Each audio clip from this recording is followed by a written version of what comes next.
This is a great panel to pick up on the conversation from the last session. We were talking about the ways in which people see people with disability around them, in the workplace, on TV, and just generally in the way that disability is represented, and how important that is as part of the general social message of what the work that we do is part of. So what we're going to talk about today is how that works, some of the ways in which all of us, in all of our work, can be engaged in presenting disability through all sorts of media. We're going to include TV, social media, photography, and any other part really of representation that's important. So we've got a fantastic panel here to talk through, I think probably a mix of sitting back a bit and thinking about the big picture, but as much as possible, we all know that when we're doing work in this area, you know, presenting images, putting films together, corporate videos, whatever it is, we all know that somewhere in there that we've got to have some sort of ground rules and some things that we're thinking about. So we're trying to draw those out as much as we can to enable anybody in the audience to take away some practical information. So, speaking of which, I'm going to jump straight to Nicole. So Nicole is here from Channel 4. They have a code of portrayal of disability, which we've talked about before, and we're going to give it a bit more airing today. I think this is a really fantastic framework for the conversation. So, Nicole, could you tell me about your role and tell us a bit about the code of portrayal? Yeah, sure. So, hi, I'm Nicole. I'm the Corporate Diversity and Disability Project Manager at Channel 4. So I look after all of our off-screen initiatives in regards to getting sort of more disabled talent into the industry, and also making sure that we have accessible and supportive work environments for them to come into. I'm also across all of our on-screen editorial representation of disability as well, that's sort of in line with the Disability Code of Portrayal. So the Code of Portrayal basically sets out how we as Channel 4 aim to deliver a step change in both the quality and quantity of on-screen representation of disabled people. From the commitments we make within the code, we wanted to take the inclusion of disabled people in our content to a different level, far beyond cliches, tropes, and stereotypes. And I believe the code is currently the only one of its kind within the industry, and it provides a set of guidelines for both commissioners and also program makers. It covers a range of measures, including an explicit commitment to seeking disabled actors for disabled roles, scripted content, and promises that disabled people will be shown as sort of well-rounded characters who are more than just their conditions and their impairments. And we talked about the ecosystem that you're part of. It's very much a role of the Channel 4 to be positively encouraging other players in the ecosystem to be adopting the code. Could you tell us a bit about that and who that might include? Yeah, sure. So we've got the commitments that are within the code, and there's a lot that sort of needs to be done in terms of kind of like making those commitments come to life. So when we talk about how do we ensure authentic, nuanced, and original portrayal of disability within our content, we have the principles of the code, but what does that look like in practice, basically? So we're now closely monitoring the volume and types of disability portrayal in each program via the standard commissioning paperwork. So whenever we have core portrayal in a program, we have a pledge that there must be a senior disabled input. By having that senior disabled input, whether it's through production team, via editorial advisors, or through Channel 4 expertise, we're just making sure that stories about disabled people are told by disabled people. We also recognise that we don't have enough senior disabled talent in the industry, so we run several different initiatives to develop disabled talent, whether that's through mentoring, networking events, or just like placements. And whilst it's also important for us to help within the development of disabled talent, it's even more important to make sure, like I was saying before, we create accessible working environments. So we do this by training our external suppliers on best working practices with disabled talent. We pay for reasonable adjustments, and we're also part of the TV Access project, along with 9 other broadcasters and streamers who are basically working to create a substantive and permanent structural shift within the TV industry for deaf, disabled, and neurodivergent talent, so then we have full inclusion by 2030. So in sort of like a nutshell, we have all those principles within the Code of Portrayal, but there are so many levels within that we need to sort of address to make all those things come to life. And so we have all these sort of practices and processes to make sure we're creating safe and supportive working environments for development of disabled talent and like having those voices in the room. And the Code of Portrayal is published online and fully available. We'll share that around. But do you happen to know how frequently it's downloaded? Is it popular? Do you have to really push it out there? Are people looking at it? Yeah, I mean, definitely. Let me tell you, I'm there in those commissioning meetings, making sure everyone knows about it. So, I mean, we've seen such like a big change in terms of like portrayal with like disability portrayal within our programming over the past 2 years. Like the code's been a major part of that, and also again like all the processes that goes within the disability code of portrayal that I just spoke about. So it's just kind of making people sort of, I think people need to sort of change, a big part of it is changing people's perceptions of disability and what it means to be disabled and the nuances within that. So the code, again, is like a great starting point, but it's the starting point for those conversations to be had and kind of like going deeper into that. And yeah, it's the start of a conversation which has carried on, and it's been great. Fantastic, and people are very positive on what you're saying. I mean, you're pushing on an open door, I guess, is the idea, isn't it? People are looking for information rather than stepping back. Definitely. I mean, it's so funny because a lot of people kind of come to us and they're like, we want to be the gold star in disability. And I'm like, okay, take a breath. Like, let's consider like everything that goes into that. So there's like a willingness, but there's also like the need for more education. And like, I don't think it's definitely like not black and white and simple, and that there needs to be sort of like that deeper level of understanding. And people need to sort of like take that on as well. Cool. So thank you, Nicole. As I say, I think that gives us a really strong background, and people looking for that information, you'll find the code's very accessible and straightforward as well. So this isn't a huge, long, detailed document. This is something that anybody can look at and apply to their own work, and I think it just demonstrates the more holistic and complete picture that you're trying to create from within Channel 4. So, Shani, Nicole said gold star. So first up, congratulations. Oh. You are officially the most influential disabled person in the country. Thank you. Congratulations. Shani, there will be somebody who doesn't know who you are, so please introduce yourself. But can you tell us a bit as well about your experience within the media industry and the stuff that you do? Because there's two sides to the coin of that, really. Yeah, really great to be here. Thank you. I'm Shani. I have my own consultancy. I work with lots of different businesses and brands, really helping them to transform the experience for their disabled customers and employees. And I'm also a broadcaster and entrepreneur.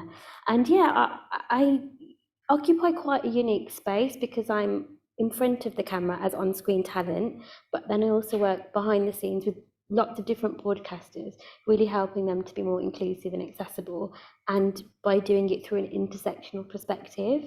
So I'm 36, and I've only ever seen 5 disabled people of colour on my screen, and I know the difference it would have made for me to see accurate portrayal of disabled people, intersectional stories. And by the way, they're so much more interesting and richer and, just more interesting to watch. So for me, I definitely wanted to be part of the change that I wanted to see happen in society, but also working with broadcasters to help them do that as well.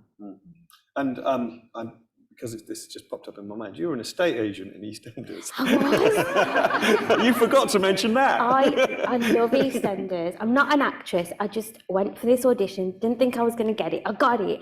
And then I was like, oh my God, I just wanted to hang out in Albert Square. So yeah. So thinking about your experience when you're actually working inside those sort of production environments and the ecosystem that Channel 4 and Nicole is describing there, what's your experience in that space, and what are the sort of the pros and the cons, the goods and the bads? What sort of challenges do you encounter? Reflecting on my experiences, I feel like I've had either really good experiences or really bad experiences. So as on-screen talent, I'm booked to do a job, and that's to be a contributor or a panelist or a presenter, and that's how I want to turn up and be. I don't want to have to worry about, can I sit on the chair, can I reach this, can I do that, how will I do this? And in addition to my consulting work, I also do a lot of keynote speaking, and a lot of that work entails me helping the people that I'm working with to do that more inclusively. And yes, that is a big part of my job, but in some instances I'm not booked for doing that. But we just every disabled person does this anyway. So there's that element of it. Sometimes I just feel like I never get the chance just to be talent. And then sometimes there's been some instances where people have gone way above and beyond my expectations. So when I was on Loose Women, they built me this whole set of wooden steps to get up to the stall, and I never asked for that, but it was really sweet. So or it just goes to show how low our expectations are. So yeah, it's one of two extremes, which I think is a lot of disabled people's reality anyway. Things are either really good or really bad. And what about you're sort of reflecting on the representation that you perceive around you? Do you think it's improving? Are we seeing a groundswell, not just through advocacy, but just generally that the industry is more tuned in and more sensitive to some of particularly the more nuanced stuff to do with the storylines and the way the characters are presented? Absolutely. Comparing to what we used to have in the media when I was growing up to now, it's been a huge shift. But I say that, but it's still not enough. We as disabled people make up 24% of the population, and something that I'm really grappling with is I'm being pigeonholed into only talking about disability-related things. There's so much more to me than that. So I don't just want to see disabled people talking about disability. We need way more incidental representation of disability, and there are different programs and broadcasters doing this in a really different way, but I just sometimes, you still are made to feel like a bit of a tick box, and we really need to move away from that. Cool, thank you. Dom, I'm going to ask you about this. You're sort of crossed the line, you're seeing Shani as an influencer. Actually, I'll come back and talk about your influence, Shani, because I think it's significant. You're one of the people you wanted to see on screen. But your work is to work with influencers and also to work with brands. And also to see how those things are portrayed. What's your experience? And tell us what the work is you do and what's your experience of that crossover at the moment? Yeah, absolutely. So hi, everyone. I'm Dom, Head of Strategy at Purple Goat Agency. We're the world's first and only disability-led, inclusion-focused marketing agency looking to support brands, broadcasters, and everyone else in between to create the most progressive, forward-thinking, and authentic content out there, but with the lived experience of disability within our team, roughly 50 to 70% at the moment, which means we can really confidently handhold organizations through that experience. We know there's a lot of fear when it comes to doing the right thing and doing it in the right way, but ultimately, all we ask people is to start somewhere, and then we kind of put in place those steps and those milestones to iterate and develop their practices over time with perfection somewhere deep, distant into the future, but somewhere that absolutely everyone should be aspiring and iterating to get there, hopefully, eventually. In terms of what we see, I think we see, to Shani's point, we see some people thinking they're doing the right thing, but it's kind of tokenistic. And then we see some people that are willing to change and adapt and alter and iterate to genuinely try and be more inclusive. And that has to be on the inside, but as well as what we see on the outside. You can't change your representation on screen and everything that goes into that unless you're willing to make adaptation within the organizations that you're kind of representing.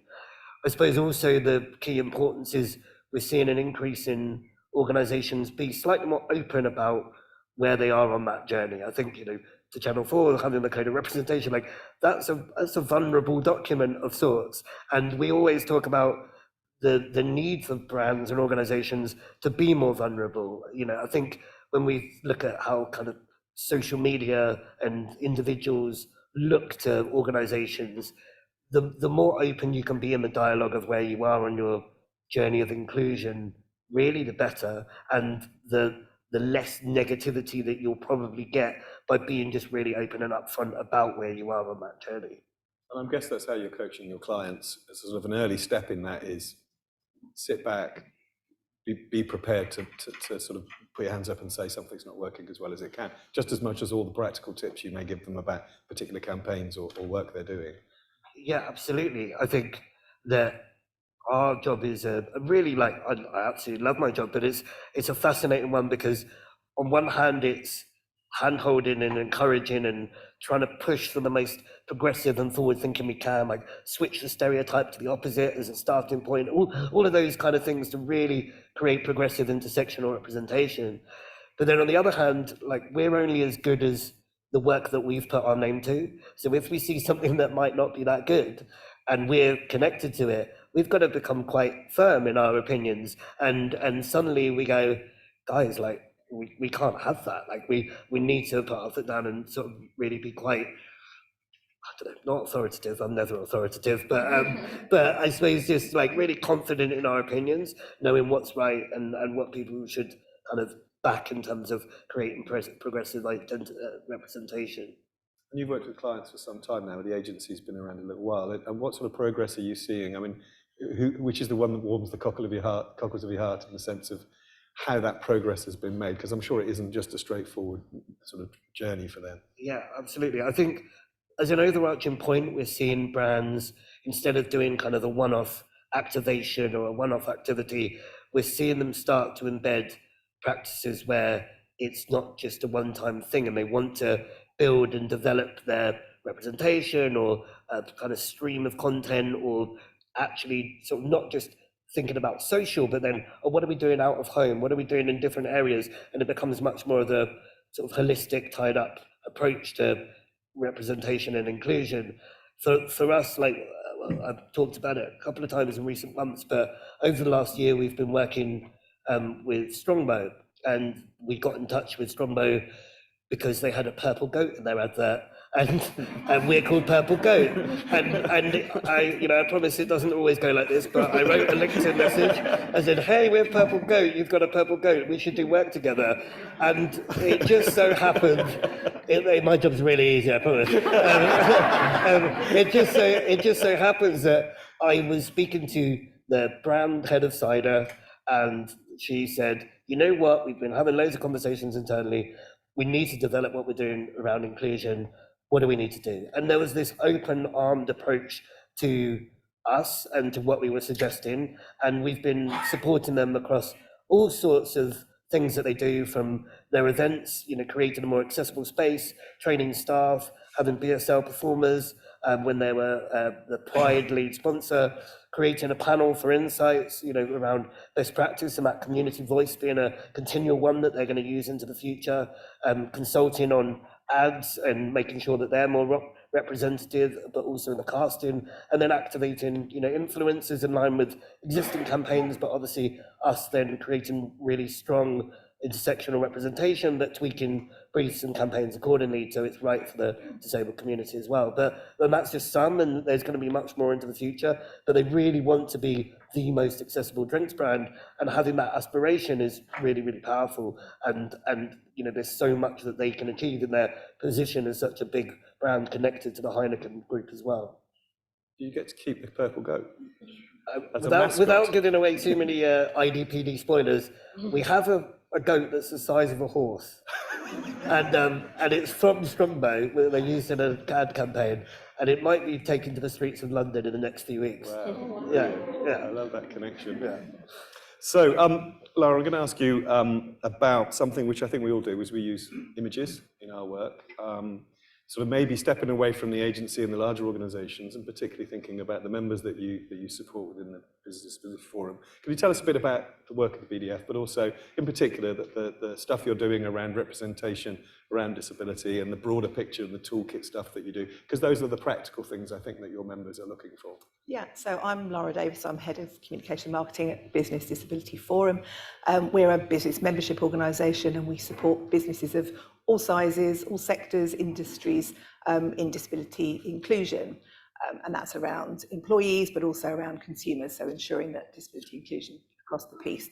We've got a range of membership benefits, but I think the one that you're alluding to particularly is we have toolkits for our members around inclusive communication.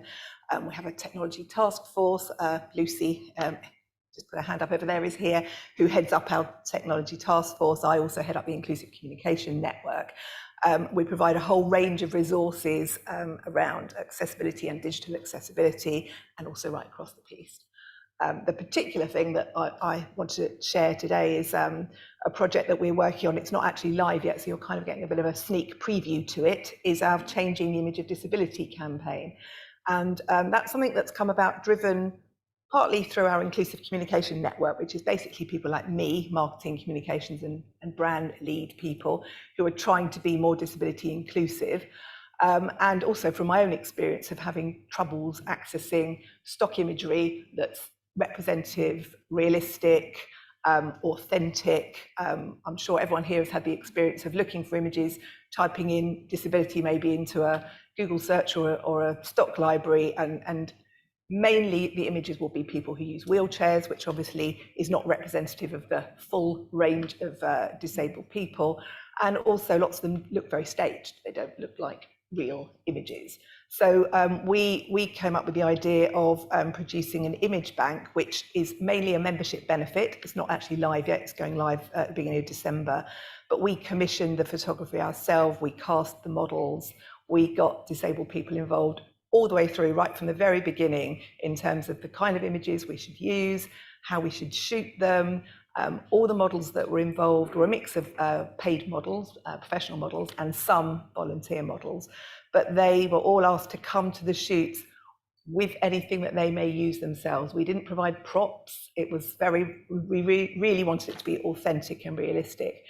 And in particular, we wanted to be able to portray less visible disabilities, which is always a huge challenge, and which is why when you look in stock image libraries, you'll usually see images that are very led by visible disabilities, because they're easier to portray and they will show when they're used more obviously. But we really worked very hard to find to ensure that there's things within the images that portray less visible disabilities. And we particularly cast models who maybe have multiple disabilities. So maybe some people who had a physical disability, but also some less visible disabilities, so that we could really maximise that in the photo shoots.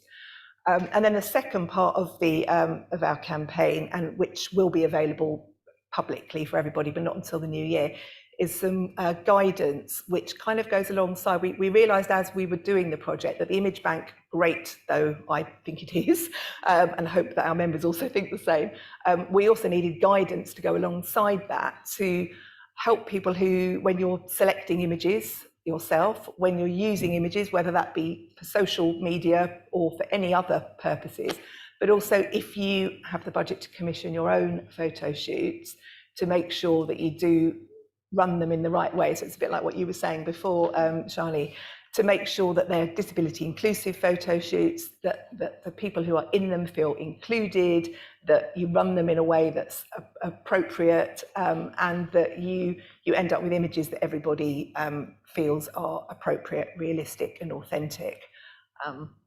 So those guidelines will be available in the new year, but the image bank will remain a membership benefit for now. But we do plan to release a subset of the images to the media, because we obviously work quite closely with a number of media titles. We want to be able to let them use the images, because they often come to us when we try to place a piece or an article saying, have you got an image to go with this? And we often don't and can't find one that we think is appropriate to portray the content. So it's also about that, making sure that the images accurately portray the content. It's not just an image of disability there for the sake of the image. And just, I mean, as a sort of marketing professional, what was your takeaway from the guidance? If you were going to offer a couple of top tips to someone who, for the first time thinking about this, what are the obvious mistakes people make, or what are the more positive things that they can think about? In the guidance. I think one of I've already said this, but I can't say it enough, authentic and realistic are very, very important. Having disabled people involved all the way. So we've had a steering group from the very beginning, helping us all the way along, and a very diverse range of disabilities, and also making sure that your images are diverse, not only in disability, but diverse in the types of people that are in the images. So we, again, when we were casting for the models for the photo shoots, we were looking at people with different appearance, someone with tattoos, someone with bright hair, a range of different types of people and different types of background is also really important. And again, I think of Dom, who said before, you might get some things wrong, but do the best that you can and make sure that doesn't stop you from doing it. Yeah. Thank you. Lisa, you're working with brands all the time. Where is this in your work? Tell people where it is you work and the stuff that you're doing, but also where does this stuff fit in the jigsaw, particularly working with clients? Yeah, so my name's Lisa. So I work at Adam and Eve DDB, which is a big, sort of varies in size in different places, but a big creative advertising agency. So I am the head of strategy there. So I work with a lot of different clients, some who are more commercial, like Mars, but I also am really fortunate to work with organizations like the Valuable 500 and with the International Paralympics Committee as well. So I would say, even just our team has been on quite a journey with this. One of, I think, the first big things that we created that is in this space was We the 15. So around about the time of the Tokyo, I always go to say 2020 and then 2020, the ever-shifting timeline, but the Paralympics created We the 15, which for us started off as something that felt like it was just a response to an IPC brief and actually ended up becoming something that was so much bigger. But I think within that project, for us, it was something not that it was a massive learning curve. And as you say, you kind of start and you go through as an agency, but it also turned into something that has become really helpful for us within the context of our industry, but also with our clients as well, and something that we can talk to them about. And it's, everyone is at different stages. And I think, I can stand here and say hand on heart that the advertising industry, is ultimately responsible for what lands on people's TVs in terms of the thing that you see. And, I think for us, a lot of it is starting somewhere and continuing to move forward. But, we're starting to see things, I think, a lot more in the sort of last couple of years, whether it kind of is Apple or Reckitt or things that Google is starting to do, or P&G or Unilever. You're starting to see, it's always that kind of, it starts with a drop, but then what's the quote? What is an ocean but, literally thousands and thousands of drops. Cool. And in terms of sort of challenges you have with clients, what are the risks that they think they're taking? Is that part of what you have to sort of hold them, cuddle them and bring them across the line? I'm guessing that they're a little bit scared of what may be right or wrong, or the fear about getting things wrong. There is a lot of fear around getting things wrong, but it's like anything, if you're kind of coming from a place of fear, you're never going to get anywhere. And something that we always sort of look to do is make sure it doesn't become a tick box exercise. I think quite often, particularly being at the creative agency and, the sort of creator of the brief, if you like, that sort of ends up as something, it can become something that just becomes a casting decision rather than something that needs to be spoken much sort of further upstream than that. I think a lot of it is, how do you get people to start taking risks? How do you find the right partnerships as well? With like We the 15, that was all done through different partnerships with people, with organizations. We worked with C Talent as well, like for casting. That's really important. I think you start to look at organizations like the Valuable 500 who are creating like really clear parameters around what it looks like. So how can you get more and more and more information? But a lot of the time, the things that we will talk about with clients are just, what are the things that feel right? How does this feel like, particularly when it comes to the ad, how does it feel like it's part of the story, rather than you thinking that this is, again, just a casting decision where you're like, there's that person and there's that person and there's that person, and it doesn't actually say anything. And I think something that a fellow Aussie, but at the time, Stella Young, who I think her TED Talk has been seen by lots of different people, but I think, again, the representation and portrayal aspect of what she speaks about between pity and pedestals is really helpful for advertising agencies, because, there's always kind of tropes and things that are, paths that are well trodden. But this was about, how do you actually show people with disabilities as ordinary, going about their lives, and that is part of the story that you're telling. And I think a lot of the time, people haven't actively found this information themselves. So when we're working with clients, I think it's become, imperative upon us to actually start to educate people as we're educating people, and also connecting them with the right organization so that we can continue to take steps forward. And I'm guessing that there's a sort of personal development and training responsibility for you within your teams, because they need to come along on that journey as well. How does that work now compared to maybe a couple of years ago? How do you integrate that stuff into their professional life? Yeah, it's a lot of it is about having an open mind. I'm a strategist. It's like you start off with, anything where you might not know anything about it. You might have no lived experience about it. But it's like, firstly, hopefully you have empathy as a human. And then it's about, what are you willing to do to educate yourself, to understand more about people with disabilities, more about the community, more about the world that people inhabit. And, I think a lot of the issues that I've certainly come face to face with are like, this is not an inclusive world that we currently live in. And a lot of the steps that you take towards that is having your eyes open to that. But with people, like I used to work with a guy called Mike Elderhef at my previous agency who does a lot of writing within the industry about what it is like to have a disability, but also what advertising needs to do to push that forward. And I think, and a lot of people are just, you know, they're like, what are the things we can do? How can we make sure that every single stage along the process, from starting with a creative brief or starting with our clients to actually creating something that's out in the world and seeing whether or not that's effective, that it becomes a question as you go through that in terms of, are we being inclusive? What are we doing? What could we have done better? How do we start to, again, partner with the right people and have the right conversations to continue to upskill, but also create not just better advertising, but advertising that's more representative. And there's an important point there, I think, about it being organic as well, that it isn't just a checklist, it's not just a code. Yeah. Actually, the team and the people involved in the process need to go along together along this journey. So Sam, Procter & Gamble has a huge range of brands. It'd be helpful if you remind me of a few of them, because people, you know, people just don't see how much breadth there is in an organisation like Procter & Gamble, I think, and we heard about Unilever as well. But could you tell me a bit about your role and also that connection into brands and how they're representing themselves and how disability is falling into that mix for you? And, you know, over the last few years, you've been there now. Yeah, sure. So our brands are everyday brands that people use that impact us in the shower, in the kitchen, and around the house. We're all about cleaning, whether it's a clean shave, clean your hair, clean your kitchen, or clean your clothes. So Ariel, Pantene, Head & Shoulders, Gillette, and so on.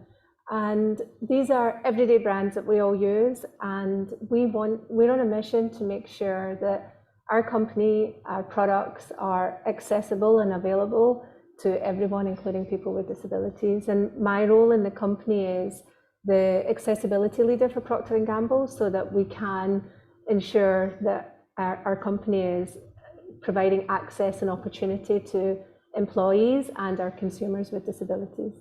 And when you're producing, when we're talking about communications over time, what do you think has shifted for you in terms of the way that your role has influenced the communications and advertising that the brands are using?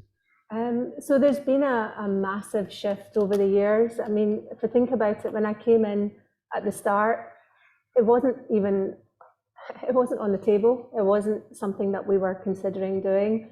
And we started with a few pilots. You know, we tried, the first thing, we've talked a lot about on-screen portrayal and, you know, reflecting, representing diversity on screen. But there's also the access to that information that people who are blind or deaf or have learning difficulties, we need to make sure that whatever content we produce is understood and available, you know, by everyone as well. So we introduced, and that was available on movies and some EastEnders and different shows, but the advertising world didn't have that. So when I first brought audio description to the table for advertising, it wasn't something that broadcasters were doing. It wasn't something that they had been asked to do by any advertiser. And it wasn't something that even companies like P&G, we knew how to do. So we really started from ground zero. We really needed to understand, how do you audio describe a 30-second ad so that it makes sense? And we've been doing it at Procter & Gamble. We've learned, there's a long journey that we're on. But our vision now is we've recognized that we can't do it alone. And we have a vision to, I think more than 60% of our ads in the UK are now audio described and captioned in the UK. And we want to make that, you know, a bigger number, and we want to work across the industry, across Europe and the world. And we're now forming an alliance with lots of broadcasters, with other advertisers and, you know, TV broadcasters across Europe, to make sure that we can all work together, because alone we can't do it. If you create copy that's audio described as an advertiser, we need the broadcaster to be able to broadcast that. And if they don't have the pipes to broadcast that, then that audio description, even if we've created it accessibly, it won't be broadcast. Similarly, on online and social media, if we create that content with audio description, if Facebook or Meta and Google and, you know, all the online platforms don't have the capability to broadcast our audio description, it won't work. So we've recognized that we need to work in partnership and work together as an industry. And we have the vision now to make all of our advertising in the industry accessible by 2025. And by accessible, I mean like it can be understood by everyone. And that's huge influence. We're talking about influence. So you spend a lot of money through Procter & Gamble. I'm guessing that's the main lever you're leaning on a lot of the time, is that you're hugely influential in the advertising industry because of the scope and the scale and the global sort of picture. Are you conscious of that when you're working in that way? Are you flexing that muscle when you're in those rooms? We don't usually use that muscle. But what we do see is like we are a force. We realize that if our content is accessible in the UK alone, that just means we can reach 2.2 million more consumers like who are blind. So helping people to understand this isn't just a nice thing to do, this is going to help grow our business. So we're business people at the end, we want to grow our business and we want to make sure our brands are reaching more consumers. That's kind of the angle that we're helping people to understand that first of all, there's a business building potential. Secondly, it's not that difficult to do. The cost of doing audio description, for example, is 0.00001% of your marketing budget. By spending that and reaching 2.2 million consumers alone in the UK, it's not rocket science. And thirdly, like we need to work together to do this. So as I described earlier, so we can't do it alone, but together we can all, we can all have a bit of the pie, and kind of that's it. And the final thing is, we do hear back from our consumers, and I can't emphasize this enough.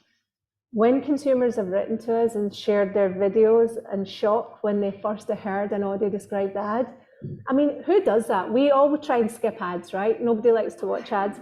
But imagine like 2 blind consumers sent me video to say, oh my God, we didn't realize that your ads were audio described. We had to rewind it and watch the ad again.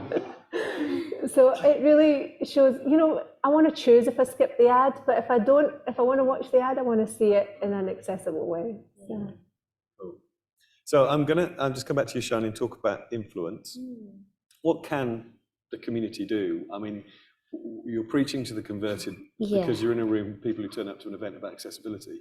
So what can we be doing more of? Is it just, some of it is about what we do within our own work, but is there more that we can be doing together? And then equally, in terms of the influence that has worked and has brought you through your career to date, what sorts of things do you have that you think make a difference? Really touching on a lot of the points that the panel have already made, like put the community at the centre of what you're doing before, during and after. Don't just do it as a one-off activation. And as Sam says, there's no shame in wanting to make your products accessible because it's going to make you more money. It makes good business sense. And today is actually Disability Pay Gap Day.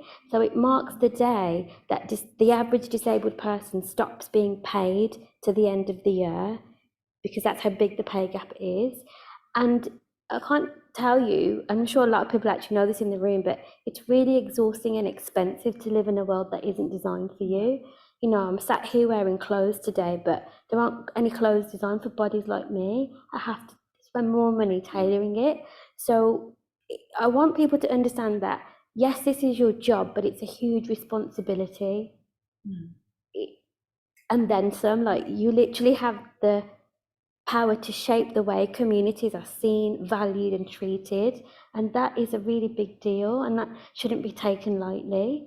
So yeah, and in terms of my own journey, I just love talking and don't shut up and just tell people what they need to do and break down doors and barriers, and I'll keep going. Well, and that's the whole point about you winning that award as well, because you are leading the way there, I think, and telling us all to get on and do more.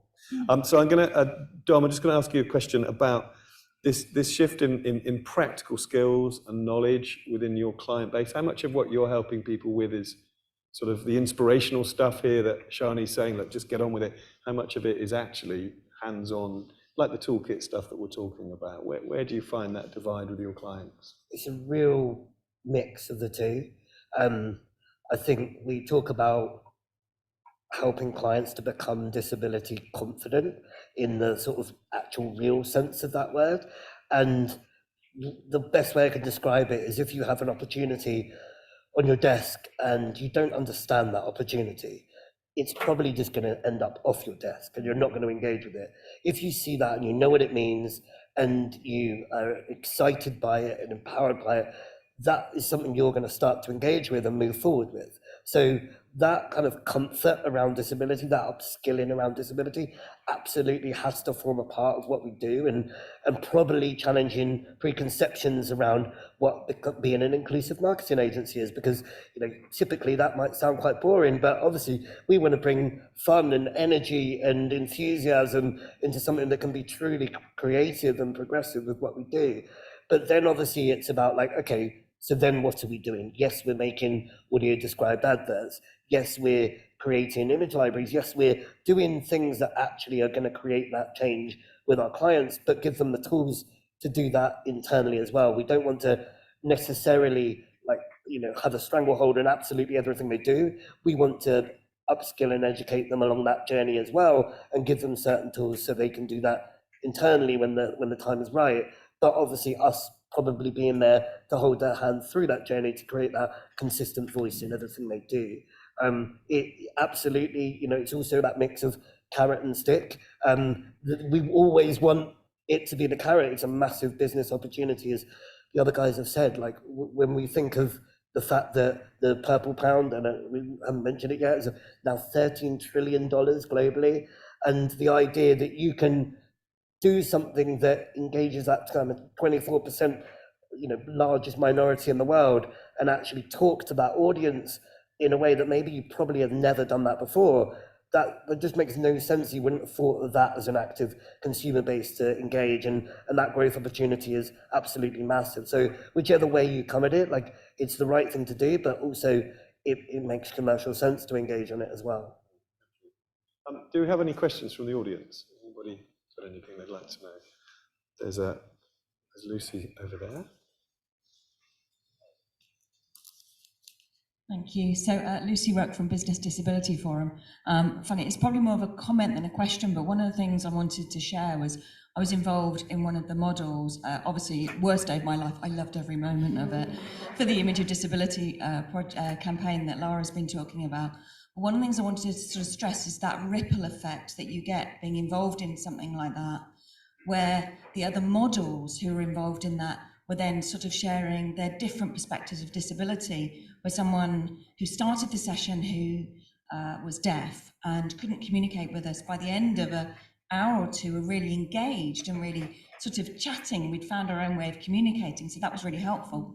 But also talking to the photographers and the organisation we work with, in terms of what we all learned from that and what we'll all take on to the next photo shoot we'll do, which probably won't even talk about disability, but they'll think about it, and that seed is planted and will grow, and those ripples will come out and it will move on and develop. So I just wanted to share that because I thought it was really important in terms of that ripple effect. It's not once and done, that will continue and stay with them, and everything will improve a little bit over time. Thank you. Question down here, I can see Charlie. Oh, sorry, I missed one. Hi, this is a question mainly for Sam, actually. When you were talking about the demand, and you were talking to advertising agencies and there wasn't this demand for audio description, how did you battle that? Because sometimes in the corporate world, it is about supply and demand and making sure that you're kind of answering those questions for those people. But how did you push that to make it really relevant when it wasn't necessarily being asked for? I started off by, well, it was based on my personal experience, because I used to sit in P&G offices when, in marketing, when they used to watch these ads that were quite funny and people just used to laugh and I didn't catch the joke. And we were so proud of our ads, and suddenly I realised that, wait a minute, we have audio description in movies, why not ads?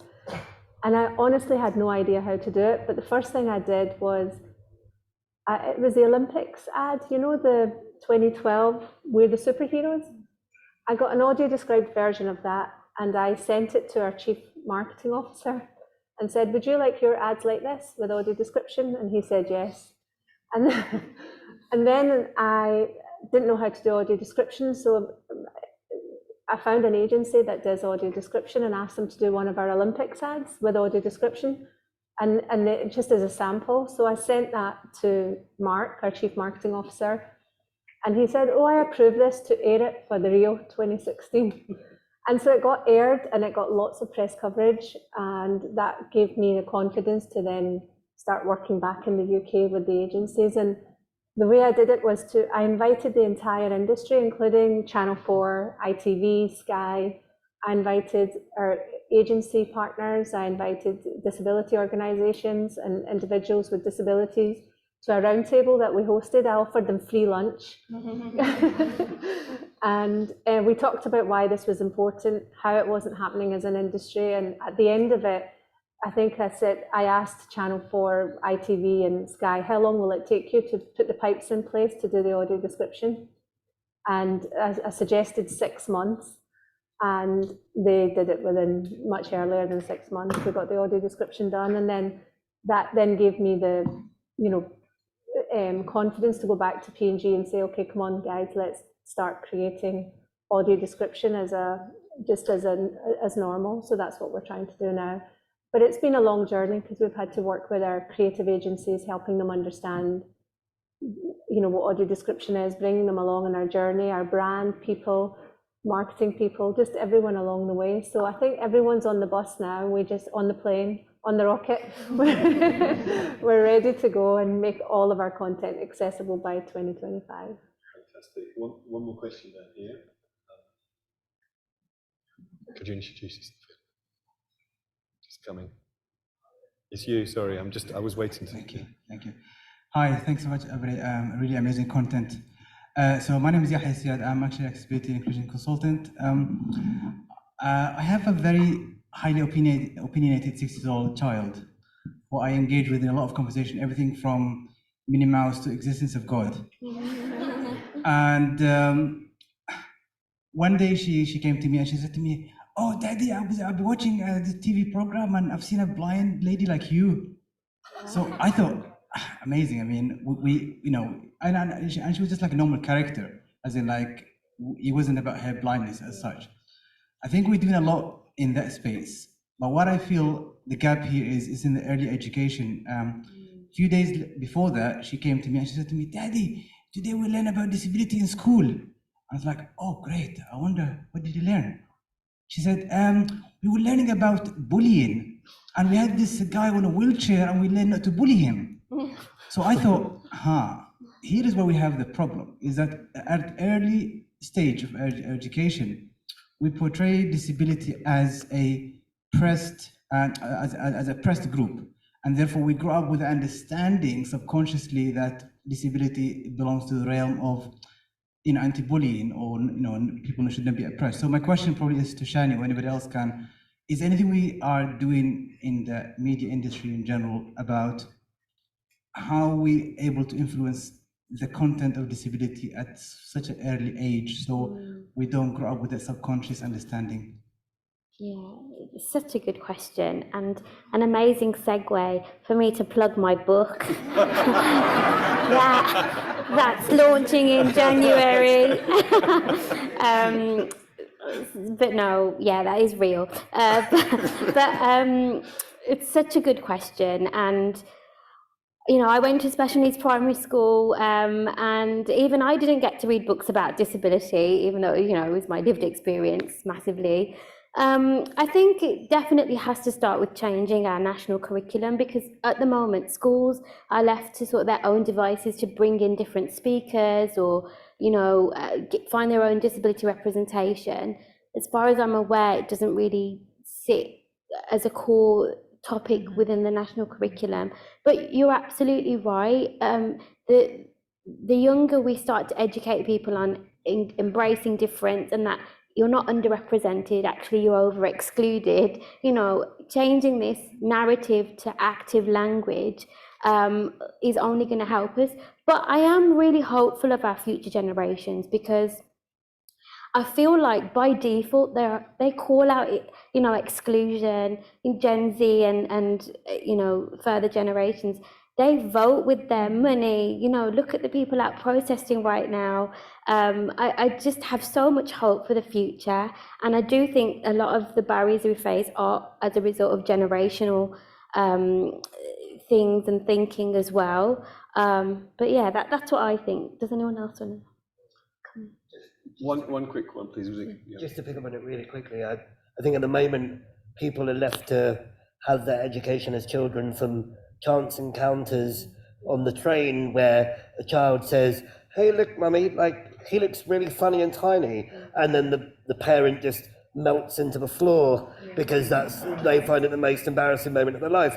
But the reality is that moment where, you know, the disabled person, and obviously I've had that many a time, it obviously becomes almost your duty to just create a positive encounter and answer any question and all of that kind of thing. And in reality, that interaction is probably totally changing the perspective of that young child and how they think about disability, and something that isn't like negative and to be scared of, to being something that is engaging and kind of just interestingly different, because we all are different, and kind of thinking about it more intersectionally in that way.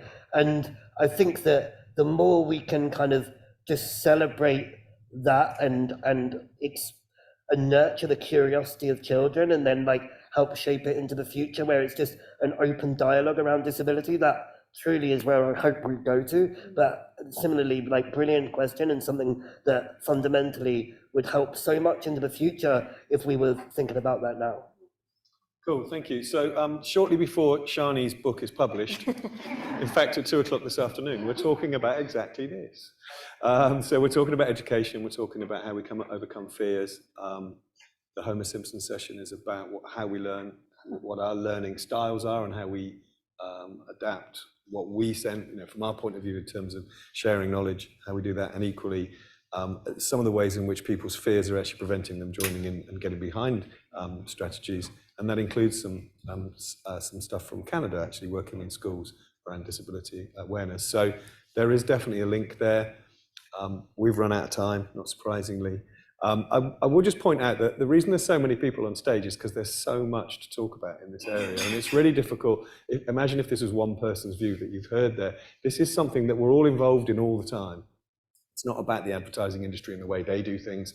It's also about the way we spend our money on what products we buy and how we buy them. It's about who appears in EastEnders and what they know about estate agency. I was going to ask you about method acting, but it's across the piece. It's all of the parts. But I really do feel one of the pieces of jigsaw that I found, that the Code of Portrayal, I think, provides a really nice framework. It's a simple starting point, and then the guidelines from people like BDF, they're practical things. And then you start to expand out to how your organisation has to shift around you.